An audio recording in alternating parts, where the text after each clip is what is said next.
Lionel Messi into the area. Now they have to watch the steps. Oh, magical Messi! কে সেরা, Messi নাকি Ronaldo? 2 দশক আগে শুরু হওয়া এই প্রশ্ন শেষ হবে কবে? হয়তো কোনোদিনই ফুটবল থেকে এই প্রশ্ন হারিয়ে যাবে না। এই দুই কিংবদন্তির মধ্যে থেকে কে সেরা, সেই প্রশ্নের জবাব দিয়েছেন আনহেল দি মারিয়া। ইউরোপ ছেড়ে পৃথিবীর 2 প্রান্তে ফুটবল খেলছেন মেসি রোনালদো। এরপরও দুইজনের প্রতিদ্বন্দ্বিতা যেন থেমে নেই। গোল, খেলা, শিরোপা এসব ছাপিয়ে এই দুইজন এখনও নেটিজেনদের দ্বন্দ্বের কারণ। কেউ রোনালদোকে সেরা বলে তো কেউ মেসিকে। তাই সংবাদ মাধ্যমগুলোও সুযোগ পেলে সেই তর্কে জ্বালানি ঢেলে দেয়। এই যেমন দি মারিয়ার কাছেই হয়তো এই দুইজনের মধ্যে কে সেরা, একাধিকবার সেই প্রশ্নের উত্তর জানতে চাওয়া হয়েছে। এই দুইজনের মধ্যে কে সেরা সেটার উত্তর সম্ভবত দি মারিয়ার থেকে ভালো আর কেউই দিতে পারবে না।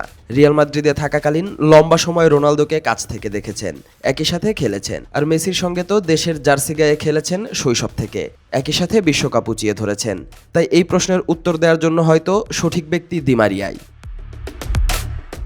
এই দুইজনের সেরার প্রশ্নে অবশ্য দি মারিয়া এককভাবে কাউকে বেছে নেননি। তিনি বলেন, রোনালদো 1 নম্বর হওয়ার জন্য অনেক পরিশ্রম আর চেষ্টা করেছে, কিন্তু মেসির ব্যাপারটা আলাদা। সে ড্রেসিং রুমে আরামায়েশে থাকবে, চা খাবে, কিন্তু মাঠে নামার পর বুঝিয়ে দেবে সে ঈশ্বরের আশীর্বাদ পাওয়া এক জাদুকর। দি মারিয়ার মতে পরিশ্রম দিয়ে হয়তো সেরা হওয়া যায়, কিন্তু মেসি যেটা করে সেটা প্রতিভা।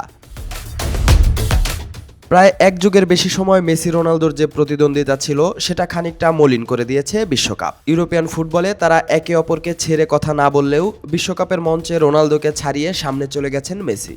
2 বিশ্বকাপের সেরা খেলোয়াড় ও সাথে একটি বিশ্বকাপ জয়, একই সাথে কিছু গোল, যা মেসিকে খানিকটা এগিয়ে রেখেছে। কাতার বিশ্বকাপের পর সেটা আরও স্পষ্ট হয়ে গেছে।